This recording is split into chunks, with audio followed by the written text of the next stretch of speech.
Welcome. Wow, that's a lot of people here. How exciting. Say hello. Let us know where you're coming from. Maybe let me know also, how old are your learners? How old are your learners over in the chat as well? Kindergarten, hello.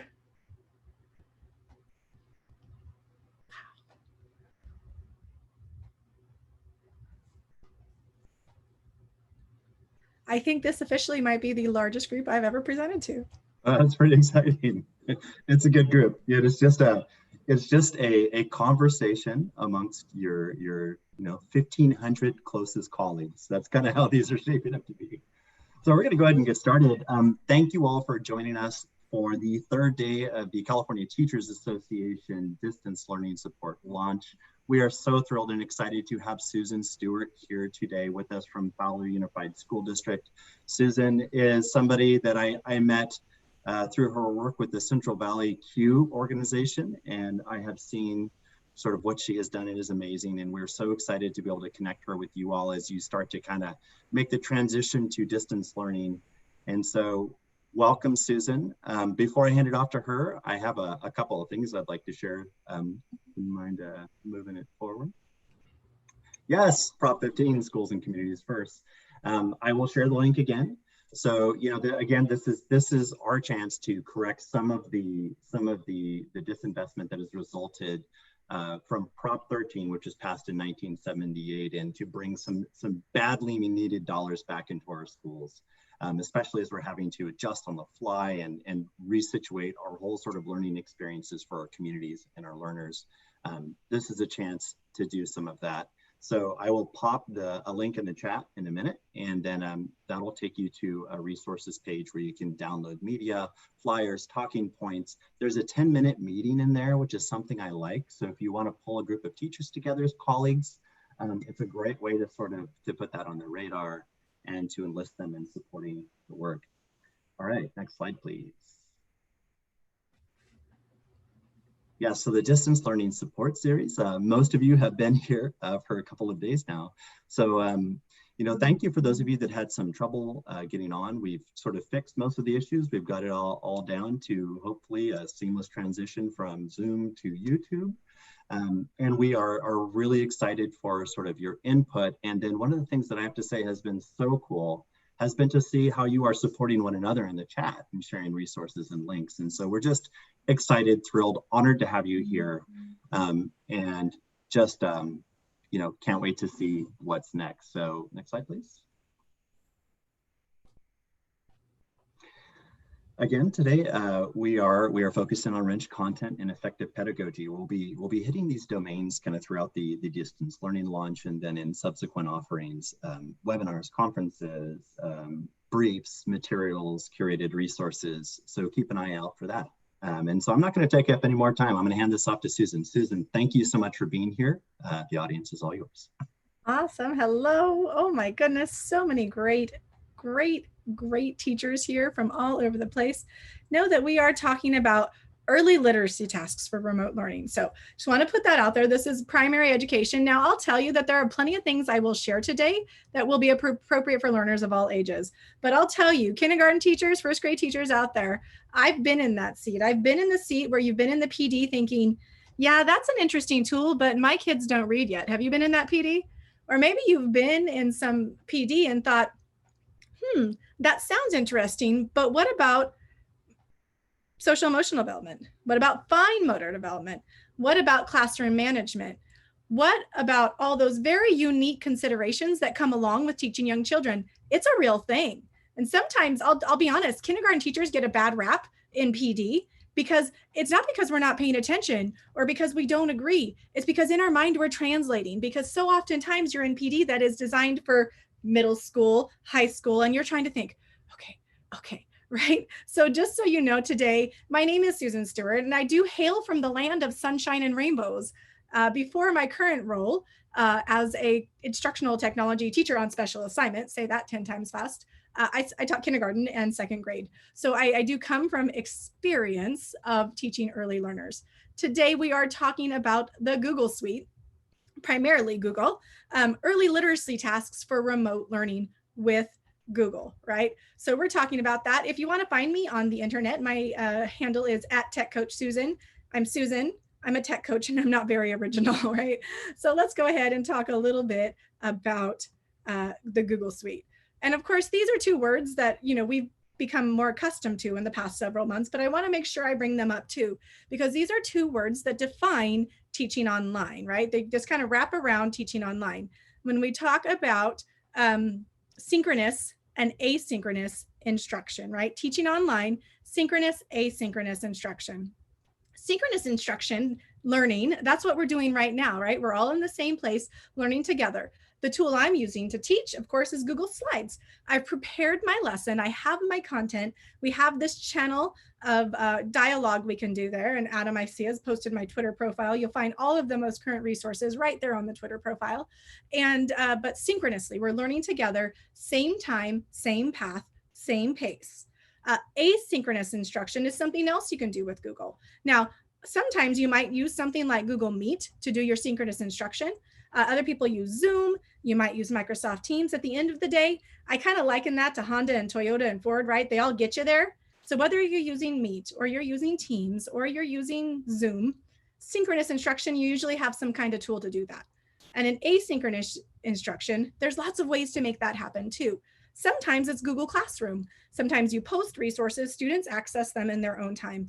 And sometimes you might use a Bitmoji Classroom, or you might use some other LMS like Schoology, or there's lots of ways. But for today, we're really going to be talking about the Google versions of those things, teaching online. Of course, synchronous being like this, right? It's that idea of everyone together, same time, same path.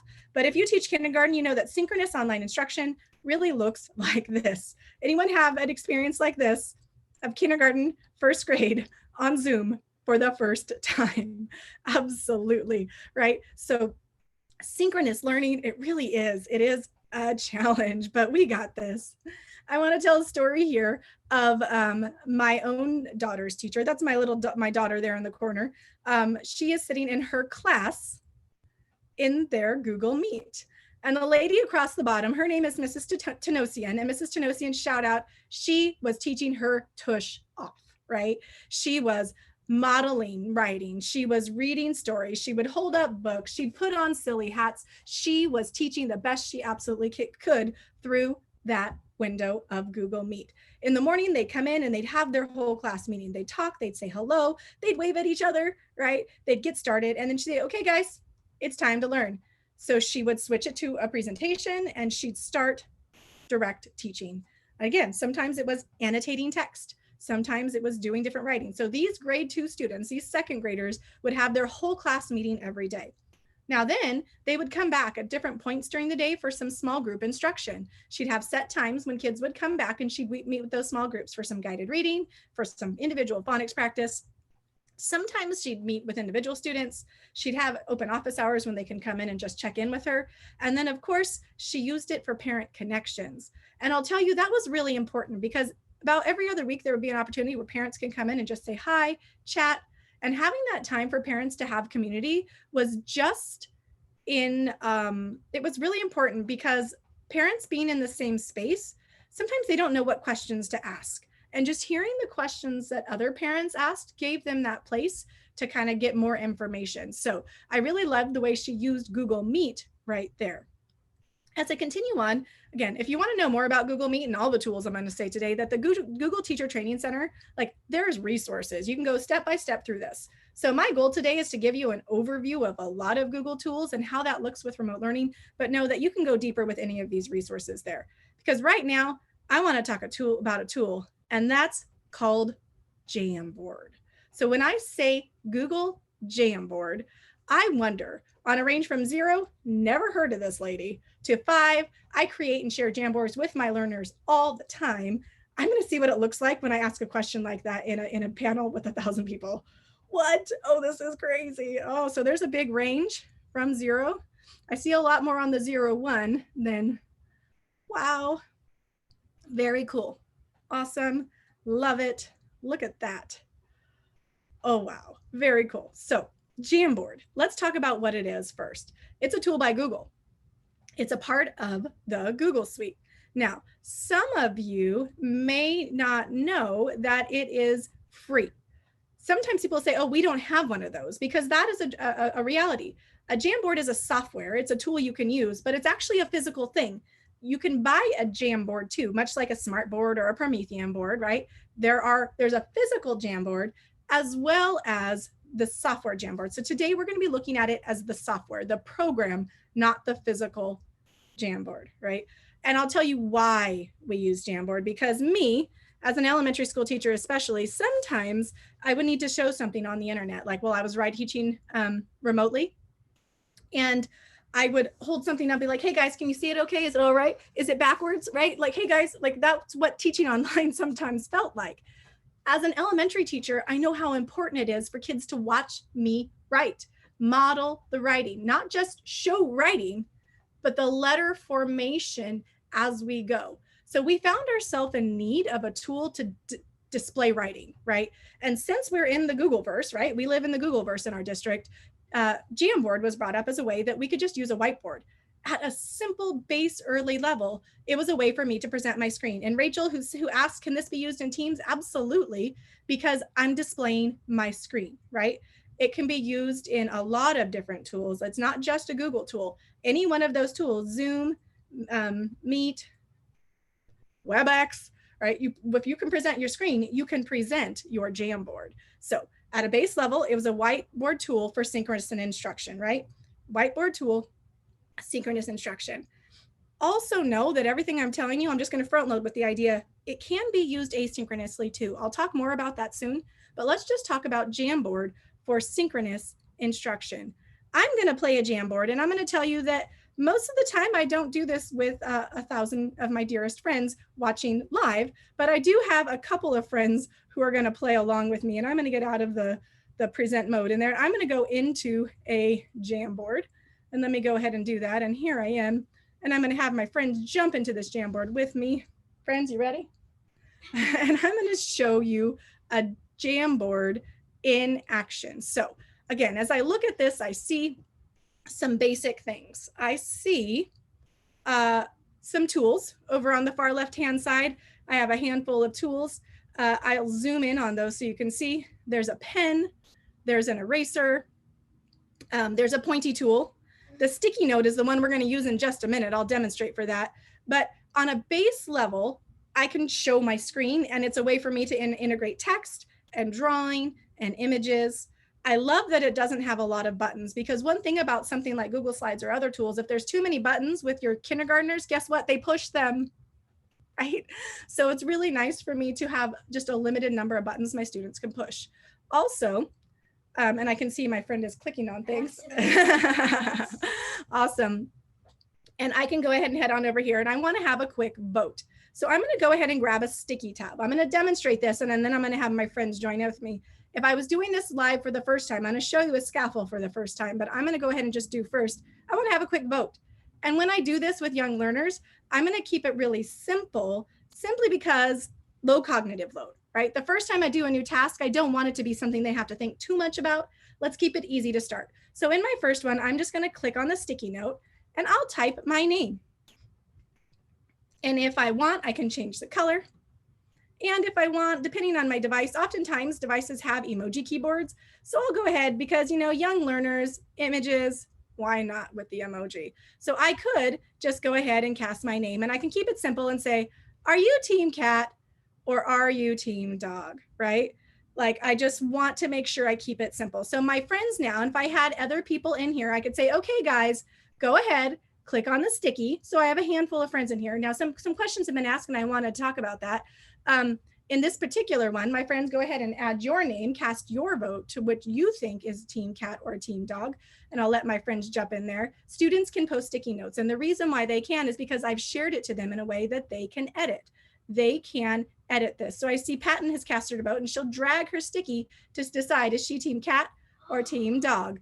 Oh, and so then other people, again, anyone I've provided the link. In this situation, I haven't given you all the link because we'd probably blow Jamboard up, but it can have up to 50 live contributors at a time, right? So depending on what team you're on, you know, you would cast your vote. Now, the first time with TK kids, I have an idea for you, because you're like, even that simple thing where they come on over and they click on the link and cast their vote.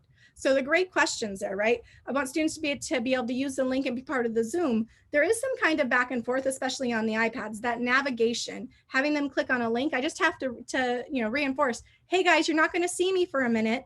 Go on over there and we're going to be in, you can still hear me, but we're going to be over in Jamboard. It's okay. So that navigation between tabs is something that you're definitely going to get started on early on, but I see that my friends are casting a vote.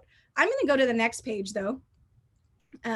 And I'm going to switch to this scaffold, and my friends are going to join me on frame 2. And that's what we call Jamboards. We call them frames. And I see here that I've pre-populated their names on there. Why have I done that? Well, with really little ones the first time, maybe just simply being able to click on this and slide it to their vote. So maybe if Kansas and Patton want to come to frame 2 and cast their vote, you can see that they could slide their name into place, and that would allow them to do this. So we can click, they cast their vote. You see how that might be a scaffold for the first time in K or 1, how to do that, keeping it really simple. Question, has this work with Chromebooks and not tablets? Absolutely, it's just a website, they interact with it, right? They don't have to write on it, they're just clicking on these sticky tabs, right? You don't have to enter emails to share.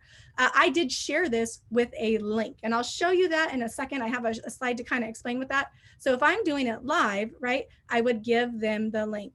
I can give them their name stickies. You have to recreate every time. Oh, Alyssa, you're thinking like an elementary school teacher. Let me wrap your head around that.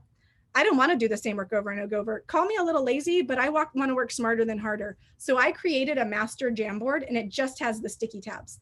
And then every time I go to do something with those pre-K kids, I just go file, make a copy, and start with the sticky tabs already on there, right? Because I don't want to start from scratch every time. So yeah, that's a great idea. Someone mentioned some things about SEL. I'll show you an example of that.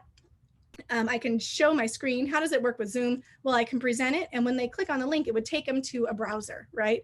Love make a copy, because we don't want to do the same work over and over again. Smarter, not harder. I'm going to jump over to frame 3. And right here, we talked about that SEL check, right? So hopefully my friends can join me and they can say, how are you feeling today? And maybe before we do that, we might just talk about those faces. I noticed the one up here, she's smiling. What are some words that we might use to describe that? And we could just have that conversation about feelings. Oh, what about that guy? He's got his hands on his face. What are some feelings you think he's having right now? What am I? So there's a great opportunity to just have a conversation. And then I could say like that, I'd be like, hey guys, will you go ahead, hey friends, will you go ahead and tell me how you feeling today? And they can grab a check mark, and they can slide it there. Oh, Patton's feeling happy. She said she decided to go ahead and use a sticky, or you can go ahead and get a check mark. Maybe I don't want them to put their name on it. Maybe kids don't feel like they're ready to share out loud, and they just want to slide the sticky over. Either way would be a good activity where students can do that. How do students add Jamboard to their devices? Well, parents have a Chrome extension. So it's just it's like a Google Doc, right? This isn't an extra program. Now on a mobile device, like an Android tablet or an iPad, it is a separate app download, but here it is just it's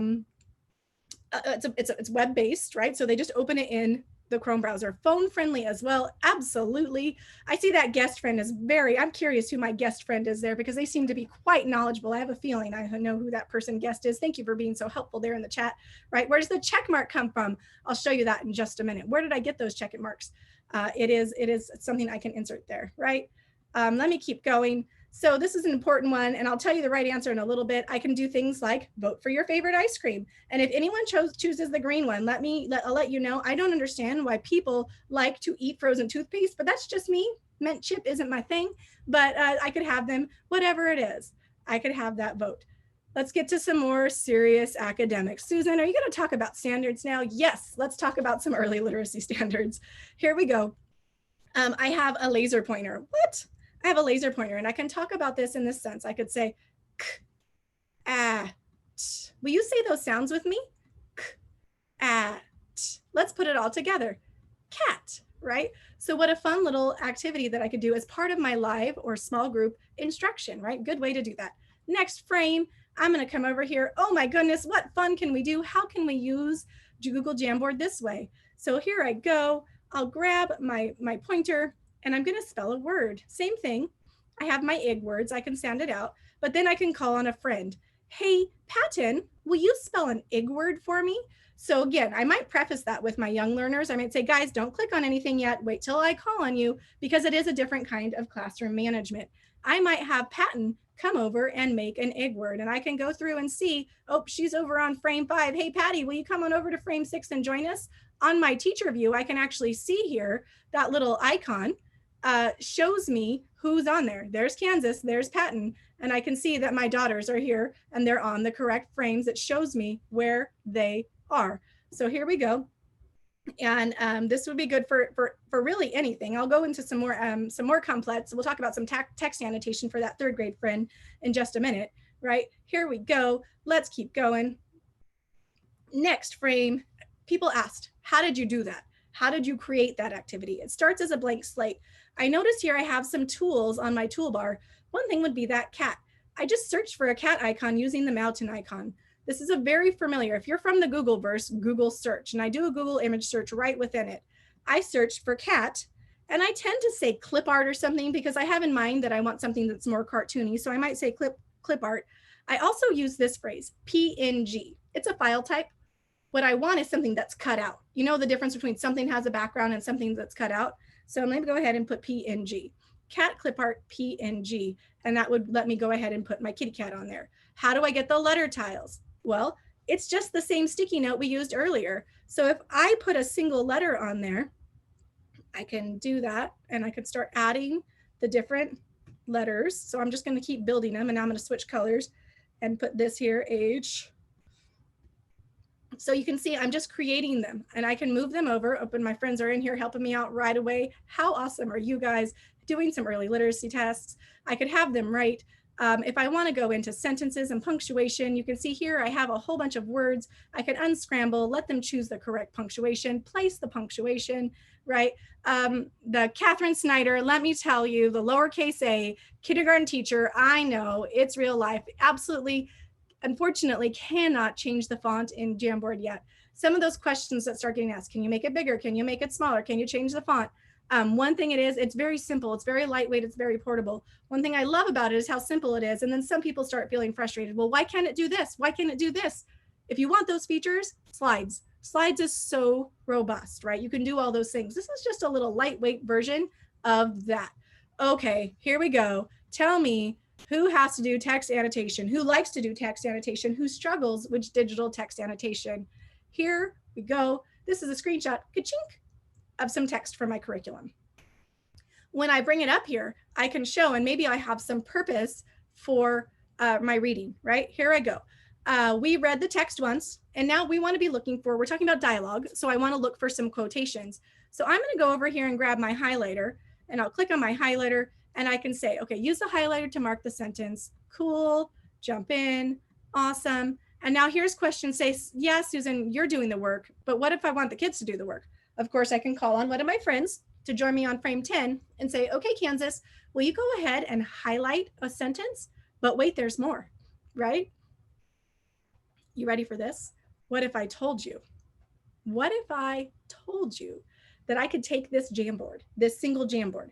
Right now, I have one Jamboard, and it's collaborative. We're all writing on it. Me and my friends here, which could be all of my students, all of my friends are working on the exact same board. What if I told you I could take this Jamboard and I can use that magic button in Google Classroom and say, you get a Jamboard and you get a Jamboard and you get a Jamboard, and I can take it and I can distribute it to each learner. Everybody gets their own copy, just like I might do with a Google Doc or a Google Slide, right? The features of Google Classroom that allow me to distribute one of these to each of my learners work in Jamboard too. Yep, for reals, right? So I have them here. I can see, again, we can do that. Let's go a little bit. Let's talk about language learners. Right now, in the chat, right now we are looking at one collaborative. Emily asked, is this one collaborative document? Yes, this is one. Right now, we're doing it collaboratively. I have all of my learners in one document. It doesn't have to be that way. If I want to do it live during my Google Meet or during my Zoom, I give them the link, they jump in, we can work collaboratively. If I want them to work on it asynchronously, right? Because together we're working on it with a link. If I want to do it asynchronously, I post it to wherever I post links for my kids. Maybe that is Google Classroom or some other LMS that distributes different copies. But I look at this photo here and I say, tell me some words that describe who is in this picture. Go ahead in the chat right now. Please tell me who is in this picture. Where do they access the link, Heather Owens? I can drop the link right into the chat, just like you guys are right now. Absolutely. I know I see a lot of questions. I'm sorry if I'm not getting to them. I know there's a lot of bodies there, but if you put it back up when in a slow time, I'll try to grab it, right? So kids, I see you guys. Who's the who? Soccer players, boys, girls, soccer players. Absolutely. Okay. Now I'm going to switch gears. I would love it if you could tell me actions. What are some verbs that describe, oh, thank you, Patty. What are some verbs that describe what you see going on here, right? Okay, so I can do a brainstorm there. What are some verbs, some actions that describe this? Got it, playing, running. And now tell me more. What are some other things that you see? Tell me more. Tell me more. What else do you see? So I know who, I know what they're doing. Tell me more. In the grass, red shirts, playing with a ball. So I have some collaborators helping me out there, right? Love it. Awesome. Look at all of that. You guys are fabulous. What if I now said, make a sentence, okay? Compose a complete sentence to describe this photo. Compose a complete sentence that describes this photo. Oh, there we go. Right? Girls and boys are playing soccer in the park, right? The two teams are trying hard to win the championship, right? There are two girls wearing red shirts playing soccer, right? So we can really work on expanding our sentences, right? Oh, this sounds a little bit like maybe an LPAC task. Ooh, are we talking LPAC and standards? Susan, why are you doing this, right? This is real, true literacy tasks. If I want to develop and expand my sentences, I could start something like some kids might say they play soccer, right? In an early, someone with emerging literacy or early or emerging language development, right, might say they play soccer. And we can work together to continue developing that sentence. The boys and girls are chasing the ball across a grassy field on a sunny day, right? And giving students opportunities to share that there. How cool is this? Yes, someone asked, do you make a copy for every student by giving it on Google Classroom? Yes. So 2 ways to do this. I could provide a link, right? Nope, thanks. Some kids are practicing soccer for the big game. I could provide a link live. So in my live lesson right now, synchronously, I get the link and I'll go ahead and share that. I hit the share button. In my live lesson, I would hit the share button and I would go there and I would get the link. So let me go ahead and get the link. And I would change my sharing settings. And this is where you have to know a little bit about the Googleverse for me to know that I want to change it to who can access this. Well, I want it to be anyone with the link. But right now, if I were to go anyone with the link, let me see if I could zoom on this a little bit. Right now, anyone with the link would be a viewer. And if I do it that way, they would just be able to see my Jamboard. But really, I want to change that. I want to make it so that anyone with the link is an editor. That is how I could do that live. Now, again, 50 people, if I were to put this link in the chat for you guys right now, oh my goodness, it would blow up. I'd probably crash it. However, with your class of 25 or 32, you could copy that link, go drop it in the chat or whatever live synchronous tool you're using, and you can have it right there. So I would post the link to the chat box. Absolutely, Judy Barton. I would post that right there to the chat box. One way to do it would be to do that. Now, do students need to be logged into their Google accounts to be able to do that? Actually, no. If you are in a situation where kids don't have access to their Google accounts, they don't have to be able to. They could just click on it right there. Does it spell check? It will give a squiggle, but they have to know to change the squiggle, right? Does it work with Seesaw? I would tell you that one difference, it doesn't work with Seesaw. They're not necessarily side by side. Could I provide the link through Seesaw? Absolutely. Seesaw and this have very similar features. The one thing that Seesaw doesn't do is allow me to work synchronously at the same time in the same board. So just know that. Does it work with Teams? Absolutely. You would just provide the link into the chat of whatever synchronous tool you're using. So yep. So they can, and they absolutely can flip around. So remember how I said, I noticed that my friends, I can see there who's on which page. Let me bring this down and bring this up. And I'll do that. Let's see here. Let me just switch over. Let me refresh this. Right there we go. So when I look at this and I get in there, I can see that both of my friends are hanging out in slide 11. And actually, if you have all your students, they would all be lined up there. You would see their icon, but I would be able to tell. I'm like, hey, Kansas, page 11, join us, and I would be able to see live, but I can't stop them from that. Now there are tools that allow them to do that, right? But if they're not logged into their Google account, I wouldn't be able to see who it is. You know how sometimes you're in the Googleverse and it's like the little anonymous animal? If they're not signed into a Google account, they're anonymous animals, right? Absolutely. Yep, you can see they're writing some sentences for sure. They wouldn't, if they weren't logged in, that would happen. Okay, guys. Oh my gosh, Google Jamboard. Are you ready? Is it exciting? Let me show you a few more things. When you get this resource at the end, someone asked, I saw that, like, where do I get more, Susan? How do I get these? Is there a library of them? I'll tell you, there are some people on the Twitterverse, right, who have shared a number. I know I saw one that was like, math reps, my friend Lisa Nowakowski. Let me shout out to Lisa Nowakowski and math reps. She made a bunch of Jamboards specifically for repetitive math things. And so those fluency builders, math fluency builders, she made a bunch of them, shared out on the internet. Chris Shiner, who is a tech coach in the Midwest, he created a bunch. I actually have a blog post I'll show you soon where you can find a blog post. And I have one that's almost done. And my blog post is 50 ways to use Jamboard in the K2 classroom with links that you can click on. I'm on about 47, so that's coming, right? So lots and lots and lots of potential here. You see all these samples though. When you get this resource, all of these, they're yours. When you get this link later, you'll be able to go ahead and click on this. And you can see this is a simple phonics sort. Initial consonant, sort the things that start with M, sort the things with B.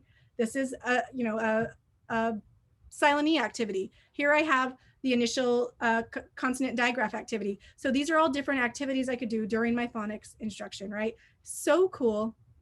Different ways to do that. You can see who's who by hovering over, right? You can see whose note it is only when they're live. There is no version history. So if you're familiar with the Googleverse, you know about revision history and version history. There is no version history. So this is something you want to do synchronously. You don't want to leave it open to edit when you're not working with them actively because they'll do it. So there's a lot of stuff going on there. Oh my gosh, guys, so much to do. This is a student created. The second graders, they had a task and they were asked to share something that they created, a student Jamboard that they created. And what I love about all of these, about these particular ones, is that the task was who inspires you? Who inspires you? And they're all different.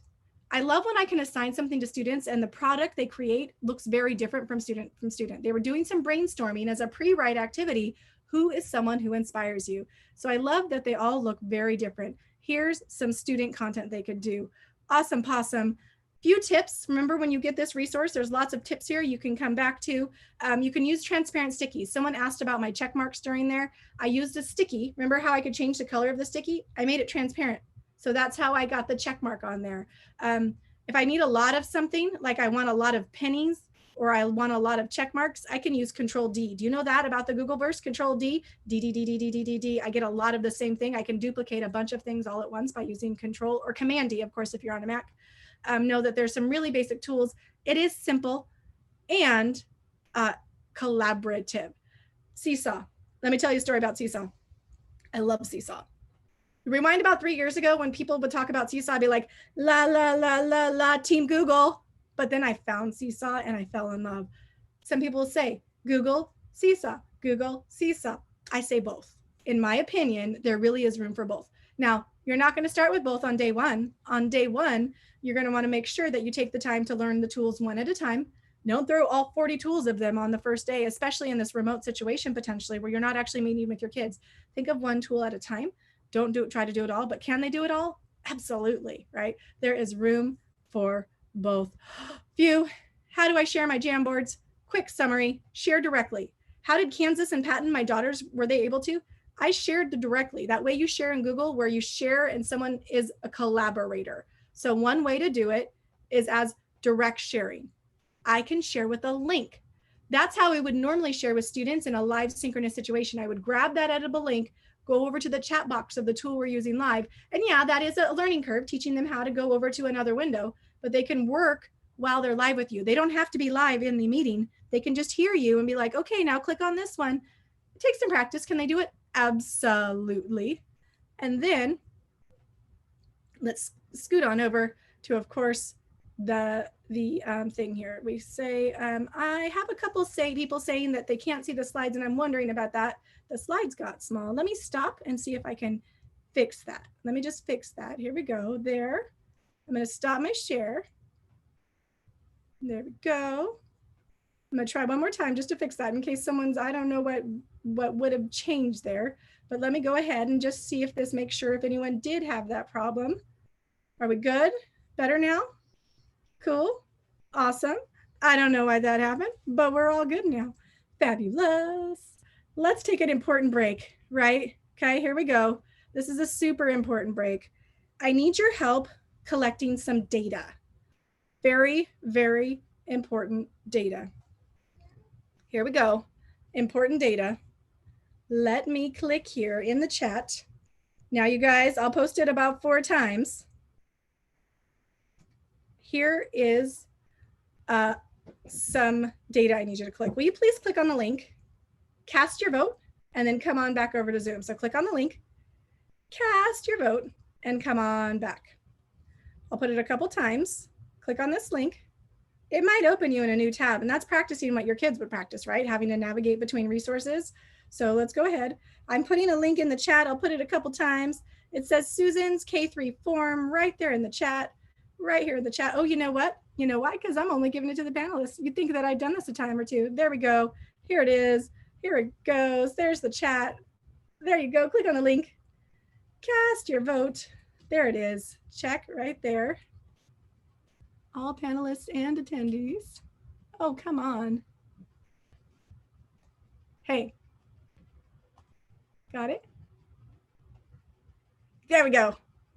There's a little drop-down menu. There we go. It's really tiny. No, it's there. I think you just scroll right there. All panelists and attendees can see the link. I'll put it a bunch of times. There we go. Click on the link, cast your vote, and then come on back. Thank you for that. Thank you. There we go. Click on the link. So the tool you're using right now is a Google form. And again, same thing. You might get a little note that says all the kids are trying to walk through the door at the same time.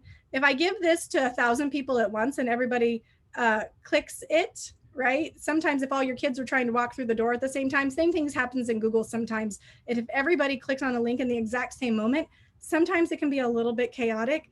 We don't normally do, like, this isn't natural situation with 1,000 people in here. So here we go. Here we go. One more, like maybe 15 more seconds. Again, super duper important data collection right now. Click on the link, cast your vote. Let's talk about this right here. Here in my Google form, you guys just filled out a Google form. One thing I notice is that I don't have to know the word chocolate, right? Even if I'm a pre-K, TK learner, I don't have to know the word chocolate, right? To know that the brown one is my favorite. So even if I'm pre-literate, I know that. Again, I don't have to know the word mint to know that I'm not into frozen toothpaste, not my style. However, I did give you that. So one thing I love about Google Forms, wait, is this a Google form? Yes, it's a Google form, but it's so cute. Yep, right? I can click on the link and send it right in the chat. Same thing, in my live synchronous meeting, I can do a quick bit of data. Now, I bet that you guys are sitting at the edge of your seats and you want to know who won. Your kids would do the same thing. So I'm clicking on the link here. And so some of you might struggle because what it does, it opens in your browser. So if you're clicking it a bunch of times, it might be opening it in a browser in another space. So I'm going to exit out of there real quick. And I know that you guys want to know, what's going on here? What are the results? Who's winning? So I'm going to go ahead and go to my teacher view of this Google form. And I see that I have 695 responses. Let's see, right? Now in a normal classroom, that might be about 25. So I can go ahead and just go here. I could click and I'm going to click the responses. And we see, of course, always what just happened. Frozen toothpaste wins all the time. So here we have that. I love that I can do immediate data, right? And not only is this data, the kids are invested in these numbers because they helped create them. So I can talk about if it's just 20 kids, which one has the most, which one has the least, how many more than, greater than, less than, all of these conversations I can have. And normally this would probably be numbers within 25. So if you're talking about K1, 2, numbers within 25 would probably be really good information. So synchronously, I can use a Google form. right now, live, like this, we can all be doing this. And I wouldn't normally have these large numbers, but again, I could use this data and the kids are into it because they made the numbers. So one way I can use Google Forms synchronously is just like this. I created the thing. I did images as answer options, right? I'll show you. I've got a present for you in just a minute. I promise there's going to be a really cool present. So here we are in this. So let's keep going. Let's keep going here. I am going to go back to my presentation, of course. I'm going to show you another version though. So another way I use Google Forms. Now we've all used Google Forms, right? You probably fill out a form to get here sometimes. You fill out Google Forms all the time. Now, I love Google Forms as a literacy tool. Right? For my 5-year-olds? Yep. Let's talk about how we could use this for creating digital listening centers. Here we are in a Google form. Now, even if I'm, again, 4 or 5 pre-literate, I know what that button does, right? They know what that button does. In this example, I have embedded, I know that's a fancy word, don't worry, I'll have your back in just a minute, but I have embedded a YouTube video into my Google form. Question comes up, what if YouTube's blocked? Sorry, can't help you with that one. However, right now, this feature is only for hosted YouTube videos. So I'll tell you though, Google's ever evolving, and it wasn't too long ago that you could only put YouTube videos in Google Slides, and now you can get videos from your Drive and YouTube. So I have hope that it doesn't always have to be a YouTube video. Currently, it has to be a YouTube video, and it can't be like, here's the thing, you don't have to use something like Safe YouTube here. Here's why. When I hit play, it plays right here in the screen. What do you notice? It doesn't open up over to a new window. It doesn't send them to YouTube. I love YouTube. I don't like sending 7-year-olds to YouTube because there are too many places to click, right? So I'm able to play the video embedded in my Google form. Why would I do that? We know the value of learners, English learners, early learners, everyone in developing language, developing vocabulary. They need to hear text read aloud. The word gap, we know kids hearing the language, someone reading them, singing to them. I love reading books to my kids, but right now I am not there to read with them. How do I make sure that they're getting quality literature read by a fluent model to help continue that important vocabulary development? Here's one idea, right? So just wait, there's more. So here I go. I have my YouTube video. I like it, Jamie, because it's playing in there. Again, we talk about sending kids on an adventure. I don't want them going to too many tabs, right? Too many tabs is not ideal when you're talking about early learners. So I love that it plays right here on the screen. As I scroll, I have, what is your name? Okay, if I'm 5, 6, 7, that's a reasonable question to ask them. And teaching kids, let's teach them the shift key, right? Foundational skill we could teach them. So far, I've asked them to hit a YouTube video. They got that, right? Type their name. This is a reasonable request too. As I continue on, I see here, says, do you like this book? And someone just said and mentioned, you know what, I want to go back to that. Someone just talked about copyright compliant. There's a real thing and making sure you're aware of what you have rights to share. Here's the right answer. If you record a video of you reading it aloud, you are absolutely 100% in no way, shape, or form going to be in trouble for reading anybody's book aloud. You as a teacher are allowed to post books of you to share to your students. So just so you know that if there's a question about that, if you record the video of you reading, even better. But there are ways to find out what those are. So sometimes you go to what's the website with the famous people reading the books? Oh my gosh, it's fallen out of my brain. Come on, I know you guys got me. Storyline Online books. We know that we have, like, there are examples of those, and I can do that. Now, could I just send them to Storyline Online? Absolutely. But the cool thing about doing it this way is that I have this accountability piece, right? Type your name. And again, even if I have pre-literate students, do you like this book, right? Happy face emoji, sad face emoji, right? happy face emoji, sad face emoji. They don't have to understand the words to know thumbs up, I like it, thumbs down, maybe I'll use a thumbs up, thumbs down. Now, if I have students who are maybe in grade 2, grade 3, students that I have a higher expectation for what they're capable of right there, I could go do this right here. It says, Jamie was very lazy and did not have good work ethic. How can you show work ethic at school or at home? So here in this box, I can type my answer. If I'm in 2nd grade or 3rd grade, if I'm 1st grade and I have an iPad, I can always use the speech to text. But now they're making that text to self connection, right? Can I add a text to self connection? So depending on the age of my learners, I might keep it at that. Pre-K, K, early in 1, happy face emoji, I'm good. They listen to the book, they type their name, they cast a vote. I have a little tiny bit of accountability, right? And here we're good, right? And now going a little further, if I have students that I want to make summarize, tell about a character, tell about a time when, anything I want to do, I can have that thing. Oh my gosh, so many ideas. I have a kindergarten team that uses Google Forms for everything. You guys know Jack Hartman, right? We love Jack Hartman. Same things. Some questions get asked and I see that. How can I embed audio? Know that there are add-ons, like if you have Read Write for Google, there's some different things that can make those read aloud, the questions read aloud. It's not a default feature. There's no way for me to hit a button and have the question read aloud to the student. However, there are ways to do that. I tend to just keep it simple enough that they don't need to have them read aloud, right? Happy face emoji, sad face emoji, keep it straight. Susan, how do I do it? Please teach me how. Susan, please teach me how. I can't teach you how right now, right? We only have 14 minutes left and I still have some more to share. Wait, oh my gosh. Right here though, here's a present for you. In this video, I'm going to show you how to create a Google Forms digital listening center. 5-minute video.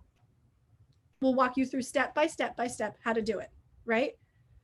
5-minute video will walk you through how to do that. So if you are interested in creating those Google Forms with the embedded video, with the images as answer option, right there, there's a quick little video, 5 minutes, will teach you all the steps. The cool thing about videos like that is you can watch it for 30 seconds, press pause, go do it, watch it, right?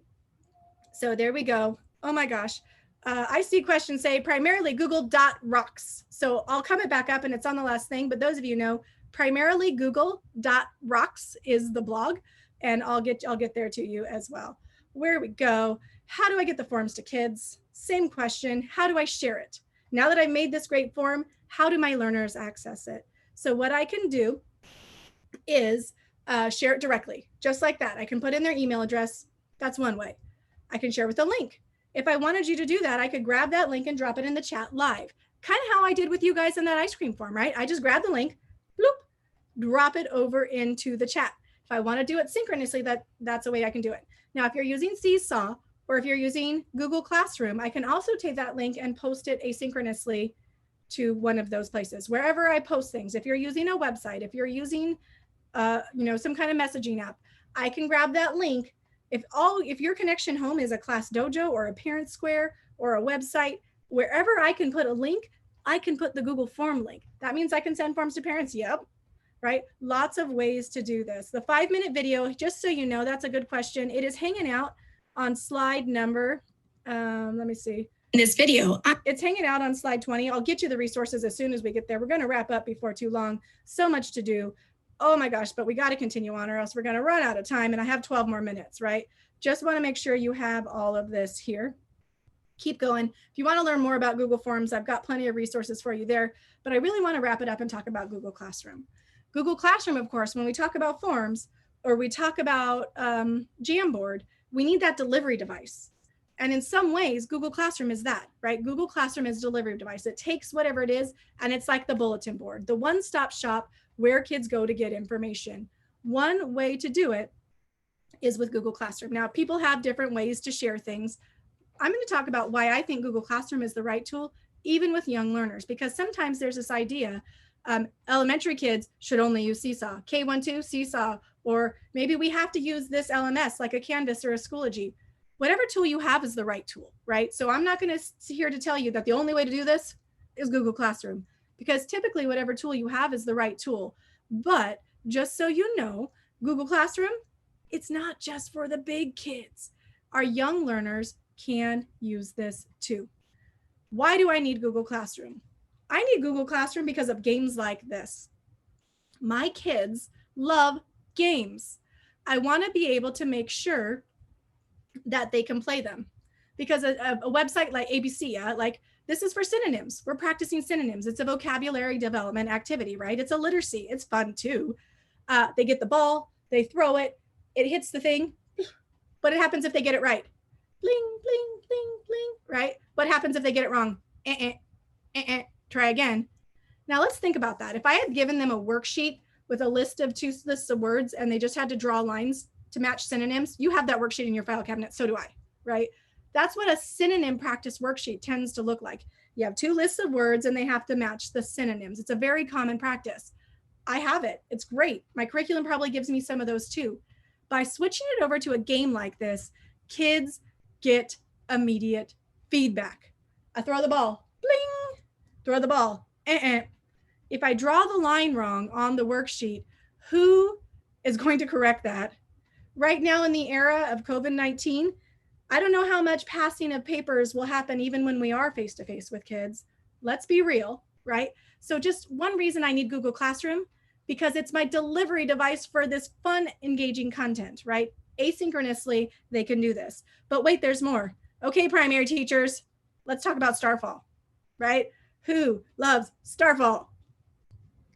I love Starfall, but again, there's a lot going on this screen, right? There is a lot here. And if I'm studying AtWords and I want kids to watch the AtWords game or play the AtWords video, I have to tell them how to get there. And if you've been to Starfall, you know, starfall.com, K12, learn to read. There's a lot of clicks between my learners and that AtWords game.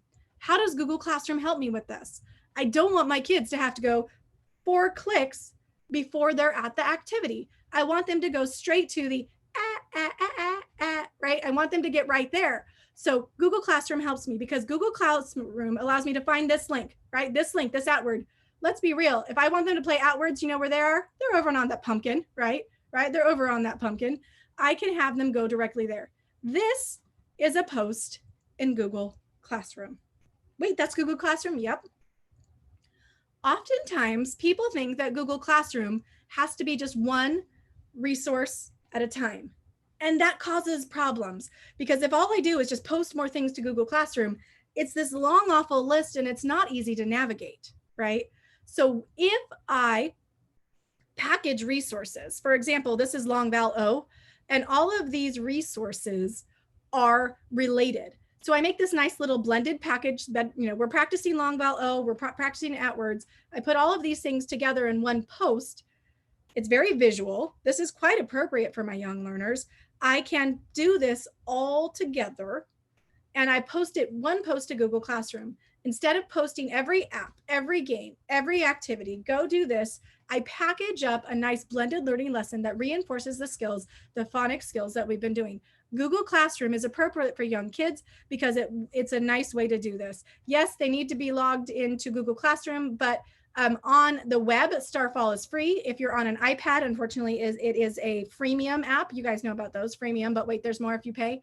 On an iPad or mobile device, Starfall is a freemium, which means there's plenty of good free content. On the web, a lot more of it is free, just FYI. Yes, and I do direct link. I pick not just from Starfall to Google Classroom, I go to that very quick, you see right here, that very specific long val O activity.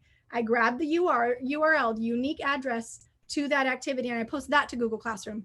I don't post just starfall.com, right? I get the specific address and I paste it that way all there. Yes, Starfall works well with Chromebooks, FYI. Awesome. Yes, and you can do that to Seesaw as well. One thing about Seesaw, in the newest version, if you've been using Seesaw like in the last 2 weeks, like literally the last 2 weeks, you can know that you can now do multiple links in Seesaw. You couldn't do that before. Now, right within your Seesaw canvas, not that this is a Seesaw presentation, but let you know, you can put multiple links into a Seesaw canvas now. Oh my gosh, super cool, right? Here we go. Let's keep going. Let's talk a little bit more about the Google Classroom part. When I use Google Classroom, sometimes I will organize it in a way where it's just like post after post after post. If you get more advanced into Google Classroom, you can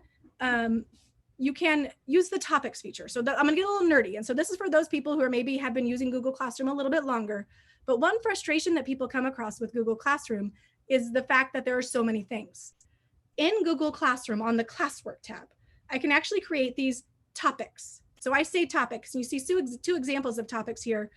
I can use the topic by date. So I create almost like a little folder for today, and then I can link just the things I need for today. When I do it that way, all of the things for today are in one space.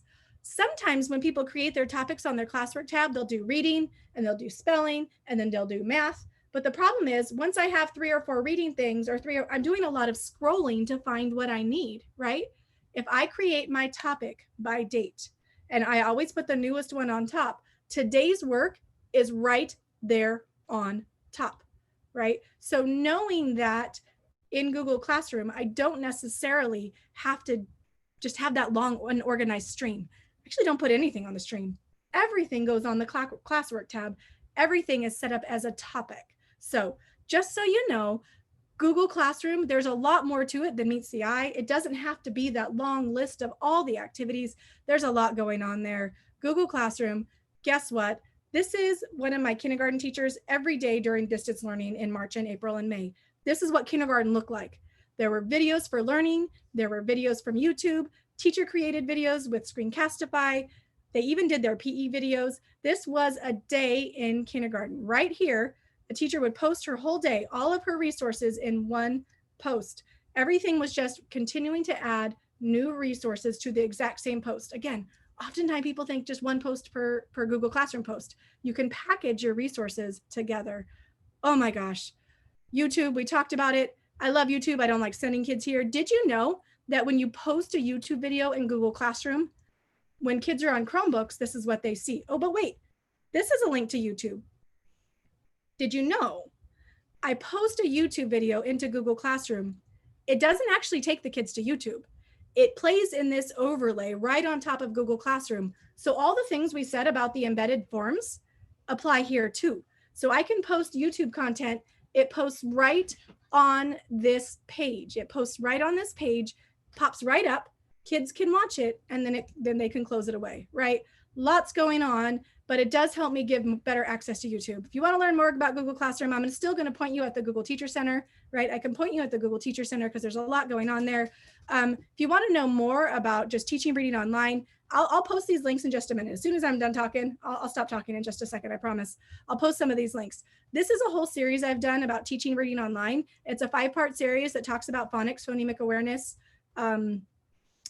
vocabulary development, fluency, and comprehension, right? Because those are the 5 pillars of early literacy. If you want resources for phonics, phonemic awareness, and not just googly ones. So this particular website has all of those for Flipgrid, for Seesaw, all of those things. So this entire website is just about early literacy. And of course, my blog, primarily google.rocks, right? Primarily google.rocks. I'll get that in the chat in just a minute too. That's where my blog is. That's where all the information is. Everything is at primarily google.rocks. So again, I'll get those links for you in just a second. But my name is Susan Stewart, Instructional Technology Coach. You can find me on the internet at Tech Coach Susan. Follow the hashtag K2Can2. Promise you there's some really good magic happening there right now. You'll learn a lot if you go to the hashtag K2Can2. Yeah, I know, Adam, you have a little bit more to share here, and I'm gonna start popping some links in the chat if Adam's with us. Give him a sec. I know that there are some additional resources coming up. I'm gonna put some links in the chat there. http:// let me get that. Primarily google.rocks. Primarily google.rocks. That's it. Is that right? There you go. There you go, Adam. Hi. Did you have anything else? Yeah, I do. I just have to thank you so much. I was a little hesitant to touch my computer because it was getting a little freezy, and that was frankly terrifying. I mean, but watching just the engagement on the YouTube channel, the engagement in the chats with all of you supporting each other. I think, Susan, there was a very clear, resounding, we need to hear more from you. We need your support. That came up again and again. And so I just want to say we're so grateful for you joining us to share your expertise with 1,500 of your closest colleagues. And, I just wanted to sort of highlight here, and I will pop for those of you that are wanting to document hours, the online events page has a link to the reflection you complete for that. It has a link to a session evaluation. If you want to hear more from Susan, please do fill out the evaluation and tell us that you need that. In addition to that, the online events page, we will put videos of all the sessions there the morning after they air. And finally, we have some great sessions coming up tomorrow. Susan, could you move over one more slide? Yes, some colleagues from the Sacramento County Office of Education are going to come and share some tools that you can use to help build the engagement and social emotional learning with your students. I have been working with them. The resources that they're going to share are incredible, including sort of some of the things you saw today around mapping language to these sort of interstates and emotions that we feel, namely the Yale ruler tool. So lots of great stuff coming at us tomorrow. Again, Susan, thank you so much. This was amazing. We will be sure to share your slides and this video on the online event page. And thank you to everybody out in the audience. We are so grateful for you, and we hope to see you back here tomorrow. So thank you again. And with that, we are going to say goodbye for the day.